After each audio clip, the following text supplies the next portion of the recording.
All right, developing mastery. So I'll just introduce this a little bit and then I'll hand it off to the team. But this is something that Stephanie has shared with me. We want to give a vision to our staff members and showing them what's possible. Where can you take your practice and how can you really master the craft? And we were just talking about those high achievers and the high flyers. How can this help them a little bit more? And then also, how can we coach coaches? Again, we may start with the teachers, but if we're not helping coaches and calibrating coaches, this is something we don't talk about enough. How do we calibrate on the frameworks we use? That's critical because if we don't calibrate, our observations, our coaching might be fundamentally unbalanced or unfair.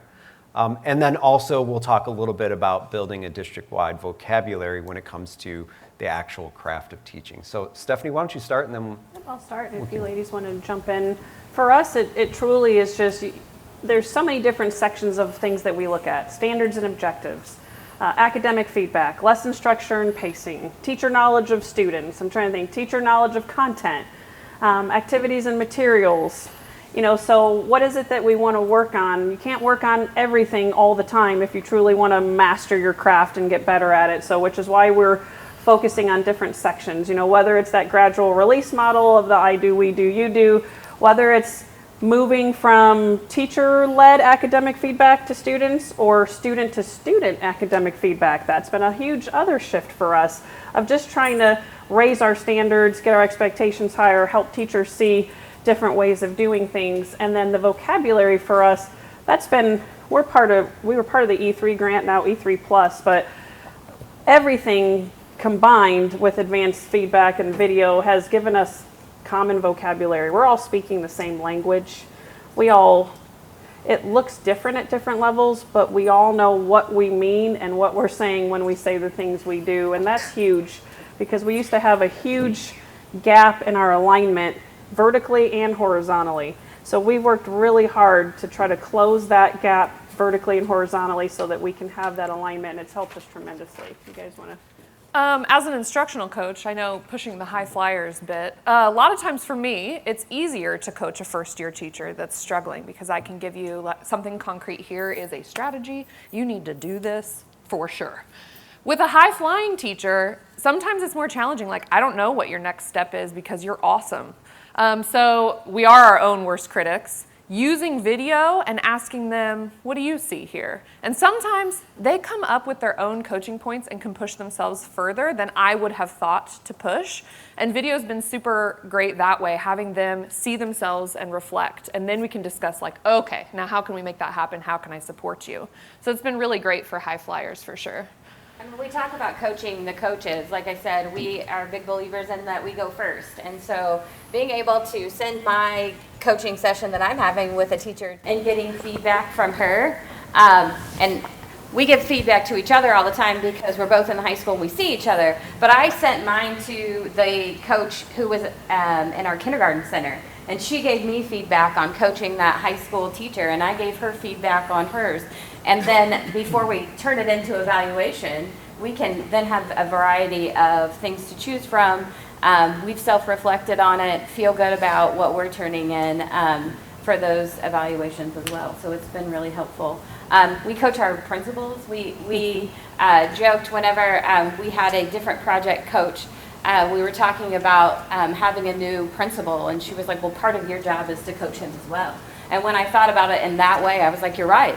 And part of his job is to coach me. And so being able to use video in that way has also been helpful as well, looking at ILTs together, looking at PLCs together, looking at coaching sessions together. It's all helpful to get that feedback. And I will say we meet weekly ourselves with a team, and they're like, Dr. Hofer, how much input do you want from us? On things that I'm saying and asking for, and I'm like, be you, tell me. I don't know everything. Heavens, so they give me their feedback. Here's what we need to work on. Here's what we're seeing across the district, and we just work as a team. Excellent. So one more quick activity.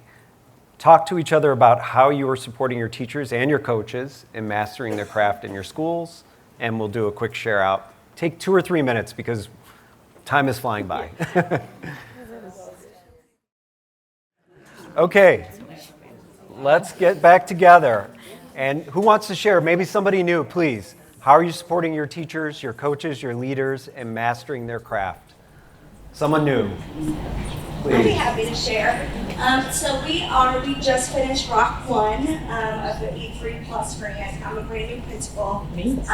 So one way we talked about calibration, so that was like our first 9 weeks. We worked on identifying effective tier 1, going into every single classroom for at least 30 minutes, really calibrating, really noticing and wondering.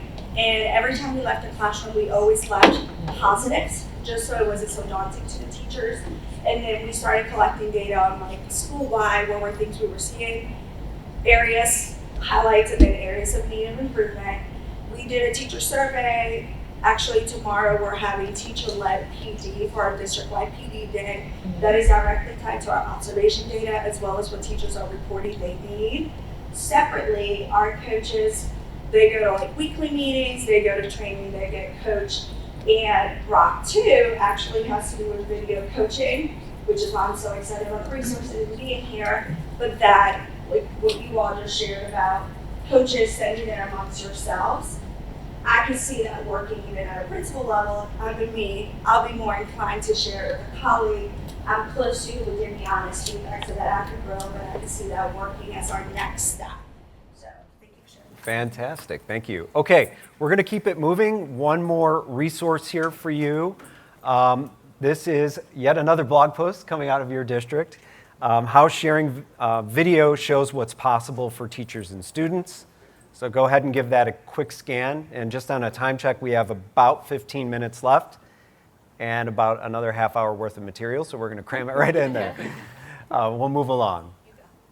You got it? Everyone able to scan it? Okay, I'll wait just another minute. I told Don 5 years ago at one of the first NELW conferences, or almost 6 years ago now, I'm not sure where we're at time-wise, but you know, that first advanced feedback, and we all sat in there. It was just like, here's the video, here's how you use it, and now we feel like we can talk about it forever and ever of how we've used it, and it's just incredible. The journey has truly been incredible. Watching a district like this go through that journey makes our jobs that much more powerful. You know, we keep making promises about what's possible and what using this kind of technology, what it can do for a district. And I think they sort of believed us in the beginning. And, you know, like in the Ignite group, you guys are in the beginning of the journey still. There's a long way to go, but this is what's possible.